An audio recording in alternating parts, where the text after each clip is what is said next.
नमस्कार। कल 19 नवंबर है और कल काशी के लिए यह दिन खास होने वाला है। खास इसलिए होने वाला है क्योंकि कल काशी में तमिल का संगम होगा, यानी कह लीजिए कि काशी तमिल संगम का कल 19 नवंबर साक्षी बनेगा। तो हम विस्तार से पूरी जानकारी देंगे, लेकिन उससे पहले लेंगे एक छोटा सा ब्रेक और ब्रेक के बाद हाजिर होंगे। इस खबर के प्रायोजक हैं अनोपैथोलॉजी and ENT clinic, doctor Abhinav Verma, MBBS MS ENT gold medallist, पूर्व senior resident GSVM medical college Kanpur. अनोपैथोलॉजी and ENT clinic, doctor Anveksha Sachan, MBBS MD gold medallist pathology, पूर्व senior resident GSBM medical college Kanpur. संपर्क करें अनोपैथोलॉजी एंड ईएनटी क्लिनिक। अत्याधुनिक अंतर्राष्ट्रीय स्तर की computerise मशीनों द्वारा समस्त प्रकार के रोगों की जांच।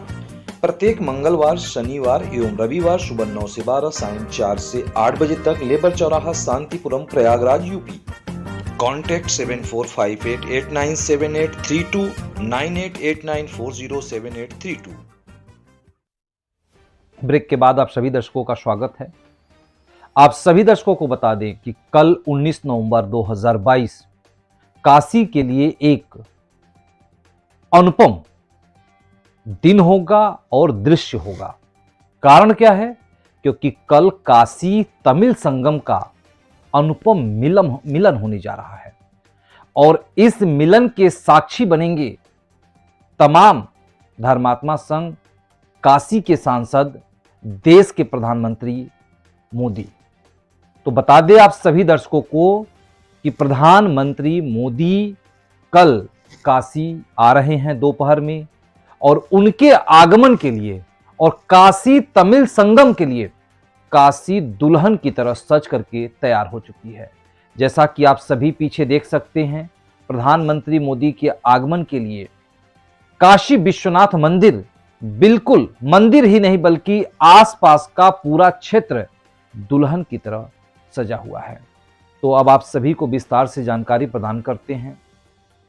प्रधानमंत्री मोदी कल काशी हिंदू विश्वविद्यालय के एफी थिएटर परिसर से काशी तमिल संगम का उद्घाटन करेंगे। इसके साथ ही विश्वेश्वर की धरती पर रामेश्वर की संस्कृति प्रकाशमान हो जाएगी। एक माह तक चलने वाले संगम से जुड़े तमाम कार्यक्रमों की तैयारी पूरी कर लेने का प्रशासन ने भी दावा कर दिया है। आगे आपको बता दें कि प्रोटोकॉल के मुताबिक पीएम अपने संसदीय क्षेत्र में 19 अक्टूबर यानी कि कल दोपहर को आएंगे और लगभग 2 घंटे तक काशी में रहेंगे। प्रधानमंत्री मोदी सबसे पहले लाल बहादुर शास्त्री एयरपोर्ट पर विमान से उतरने के बाद हेलीकॉप्टर से बीएचयू हेलीपैड आएंगे। इसके बाद सीधे बीएचयू एफी थिएटर में आयोजित कार्यक्रम में भाग लेंगे। स्वागत भाषण के बाद प्रधानमंत्री तमिल भाषा में लिखी गई धार्मिक पुस्तक तिरुकुरल व काशी तमिल संस्कृत पर लिखी पुस्तकों का विमोचन भी करेंगे। इसके बाद जिसके तमाम साक्षी होंगे तमिलनाडु से आ रहे 12 धर्माचार्य बनेंगे। इन लोगों के लिए अलग पंडाल भी बनाया गया है। पीएम इन्हें सम्मानित कर आशीर्वाद भी लेंगे। इसके साथ ही पीएम तमिलनाडु से आने वाले 210 स्टूडेंट से संवाद भी कर सकते हैं। इस कार्यक्रम के दौरान तमिलनाडु सहित दक्षिण भारत के कलाकार 3 कार्यक्रम भी प्रस्तुत करेंगे। इसमें ख्याति संगीतकार इलैया राजा का भी कार्यक्रम शामिल है। अंत में प्रधानमंत्री लोगों को संबोधित भी करेंगे। और आपको बता दें, इस कार्यक्रम में तमिलनाडु के राज्यपाल आर.एन. रवि और केंद्रीय मंत्री धर्मेंद्र प्रधान भी शामिल होंगे, जो बनारस आ चुके हैं। राज्यपाल आनंदीबेन पटेल व मुख्यमंत्री योगी आदित्यनाथ समेत कई केंद्रीय व तमिलनाडु व उत्तर प्रदेश के मंत्री भी कार्यक्रम के दिन आएंगे। आगे आपको बता दें कि अभी किसी के भी प्रोटोकॉल अभी तक नहीं आया है, शाम होने जा रहा है, अभी प्रोटोकॉल नहीं आया है, लेकिन पूरी तैयारियां कर ली गई हैं। वहीं दूसरी तरफ प्रधानमंत्री की सुरक्षा को लेकर एयरपोर्ट से बीएचयू तक 44 मजिस्ट्रेट लगाए गए हैं। चप्पे चप्पे पर पुलिस फोर्स की तैनाती की गई है। मुख्य सचिव ने गुरुवार शाम को ही तैयारियों की वर्चुअल समीक्षा पूरी कर ली है।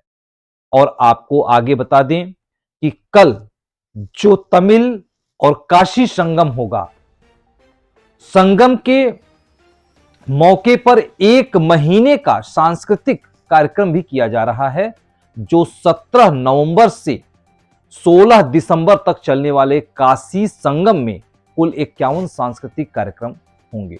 इसमें मीनाक्षी चितरंजन का भरतनाट्यम, तमिलनाडु का फोक म्यूजिक, इलैया व अन्य ट्राइबल नृत्य, पौराणिक ऐतिहासिक ड्रामा, शिव पुराण, रामायण और महाभारत पर आधारित कठपुतली शो आदि देखने को मिलेंगे।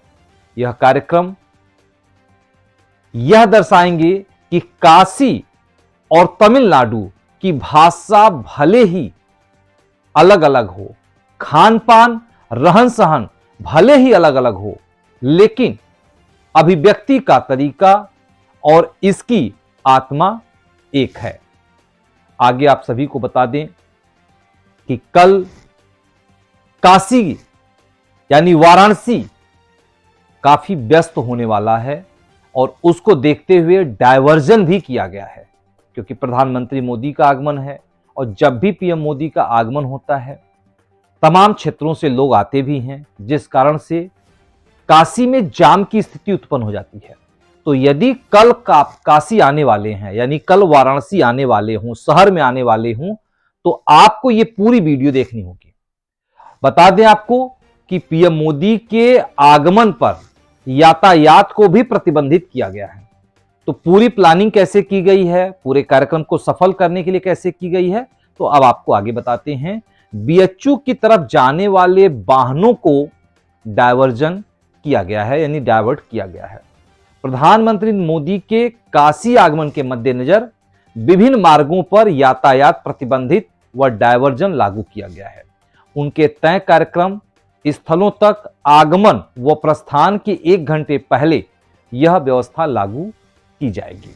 प्रधानमंत्री के बीएचयू से श्री काशी विश्वनाथ मंदिर तक दर्शन पूजन के लिए जाते हैं, तो जाने व वापस बीएचयू तक आने के दौरान भी यातायात प्रतिबंधित रहेगा। हालांकि अभी यह कंफर्म नहीं हो पाया है कि कल प्रधानमंत्री काशी विश्वनाथ का दर्शन करेंगे या नहीं, क्योंकि अभी प्रोटोकॉल नहीं आया है। लेकिन व्यवस्थाएं इस तरीके से की गई हैं कि यदि प्रधानमंत्री का प्रोटोकॉल बनता है कि वह काशी विश्वनाथ का दर्शन करेंगे, तो किसी भी प्रकार की कोई असुविधा ना हो। अधिकारी यानी जिला प्रशासन स्तर से पूरी तैयारियां कर ली गई हैं। अब आगे आपको बताते हैं कि बीएचयू की तरफ जाने वाले वाहनों को इन रास्तों पर डायवर्ट किया गया है। तो आपको बताते हैं कि रामनगर चौराहा से यदि आप आ रहे हैं तो आपको पड़ाव और टेंगड़ा मोड़ की तरफ जाना पड़ेगा, और यदि आप सामने घाट पुल से आ रहे हैं तो आपको विश्व सुंदरी पुल की तरफ जाना पड़ेगा, और भगवानपुर मोड़ से यदि आप आ रहे हैं तो आपको अमरा अखरी चौराहे की तरफ मोड़ दिया जाएगा। आगे यदि आप रमना चौकी की तरफ से यानी कि डाफी की तरफ से आ रहे हैं तो आपको अमरा अखरी की तरफ मोड़ दिया जाएगा, और यदि सीर गेट तिराहा से आप आ रहे हैं तो आपको रमना चौकी की तरफ मोड़ दिया जाएगा। और यदि आप भगवानपुर मोड़ से ट्रामा सेंटर यानी रविदास गेट की तरफ आ रहे हैं तो आपको रविदास चौराहे की तरफ मोड़ दिया जाएगा। वहीं ट्रामा सेंटर से भगवानपुर मोड़ और रविदास गेट की तरफ आपको मोड़ा जा सकता है। और यदि आप नरिया तिराहा से आ रहे हैं तो आपको हैदरा गेट की तरफ मोड़ दिया जाएगा, और यदि आप रविंद्रपुरी से आ रहे हैं तो आपको गुरुधाम चौराहे की तरफ मोड़ दिया जाएगा। और यदि आप संकट मोचन तिराहा से आ रहे हैं तो आपको संकट मोचन मंदिर से साकेत नगर की तरफ मोड़ दिया जाएगा। और अब आपको हम यह भी बता दें कि इन रास्तों पर वाहनों की जाने की पूर्णतया मनाही है, यानी प्रतिबंध लगा दी गई है। अब आपको यदि आप बाइक से हों या कार से हों तो इस रास्ते पे आप नहीं जा सकते हैं। आईपी विजया से आप ब्रॉडवे तिराहा की तरफ नहीं जा सकते हैं। भिखारीपुर तिराहा से आप सुंदरपुर चौराहा की तरफ नहीं जा सकते हैं। अग्रवाल तिराहा से आप शिवाला से ब्रॉडवे की तरफ आप नहीं जा सकते हैं। और चेतमरी चौराहा से आप गुरुधाम चौराहा की तरफ आप नहीं जा सकते हैं। और वहीं दयाल टावर से आप रविंद्रपुरी की तरफ आप नहीं जा सकते हैं। भेलूपुर चौराहा से सोनारपुर चौराहा की तरफ आप नहीं जा सकते हैं। गोदौलिया चौराहा से सोनारपुर चौराहा की तरफ आप नहीं जा सकते हैं। और विशेषरगंज तिराहा से मैदागिन की तरफ आप नहीं जा सकते हैं। मजदा से मजदा सिनेमा से रामापुरा चौराहा की तरफ आप नहीं जा सकते हैं। और बेनिया तिराहा से आप रामापुर चौराहा की तरफ आप नहीं जा सकते हैं। और पिपलानी कटरा से मैदागिन चौराहा की तरफ आप नहीं जा सकते हैं। लहुरा ब्रिज चौराहा से मैदागिन गोदौलिया मार्ग नो एंट्री या नो व्हीकल जोन में तब्दील कर दिया गया है। और आपको बता दें कि प्रधानमंत्री नरेंद्र मोदी के काशी विश्वनाथ मंदिर आगमन के मद्देनजर मैदागिन गोदौलिया मार्ग को नो व्हीकल जोन भी घोषित कर दिया गया है। इस रास्ते पर किसी भी तरह के वाहन को आने जाने की अनुमति नहीं रहेगी। वहीं रामापुर चौराहा व जंगमबाड़ी से गोदौलिया की तरफ जाने वाले वाहनों को भी नहीं जाने दिया जाएगा, यानी रोका जाएगा। अब बात कर लेते हैं, क्योंकि प्रधानमंत्री मोदी सीधे बाबतपुर एयरपोर्ट पे आएंगे और एयरपोर्ट से सीधे बीएचयू आएंगे हेलीकॉप्टर के द्वारा। लेकिन तमाम जो मंत्री आ रहे हैं वह रोड मार्ग से बीएचयू पहुंचेंगे। इसलिए बाबतपुर से बीएचयू के लिए जो रोड मार्ग हैं उन्हें भी सुरक्षित रखा गया है। बीएचयू से बाबतपुर के लिए प्रस्तावित मार्ग को सुरक्षित रखा गया है। प्रधानमंत्री के बीएचयू से बाबतपुर तक जाने के लिए मार्ग को सुरक्षित रखा गया है कि यदि किन्हीं कारणों से हवाई मार्ग से बीएचयू ना पहुंच सके तो तुरंत कोई व्यवस्था ना की जाए। इसलिए बीएचयू से बाबतपुर एयरपोर्ट तक के रोड को भी सुरक्षित किया गया है, क्योंकि कल इस पे तमाम नेता मंत्रियों का आगमन होगा। इस मार्ग पर वीवीआईपी के अलावा अन्य वाहनों का आवागमन नहीं होगा। यह मार्ग बीएचयू हेलीपैड से स्वतंत्रता भवन चौराहा यानी मालवी चौराहा से नरिया तिराहा से भिखारीपुर तिराहा से चितईपुर चौराहा से होते हुए अमरा अखरी अंडरपास जीटी रोड से मोहन सराय राजा तालाब हरहुआ रिंग रोड चौराहा से बाबतपुर एयरपोर्ट को सुरक्षित रखा गया है। तो ये थी प्रधानमंत्री मोदी के आगमन की पूरी तैयारी, और पूरी तैयारी है। और कल प्रधानमंत्री मोदी का आगमन काशी में होने वाला है, जो काशी के लिए एक गौरव की बात होगी, क्योंकि इस दिन एक अनुपम संगम का लोकार्पण प्रधानमंत्री अपने कर कमलों से करेंगे। तो कल मिलेंगे हम आप सभी से सीधा प्रधानमंत्री मोदी के लाइव प्रोग्राम में। तब तक के लिए हमें दें इजाजत, लेकिन आप बने रहें फास्ट न्यूज इंडिया पर, क्योंकि यहां होती है हर खबर पर नजर। नमस्कार।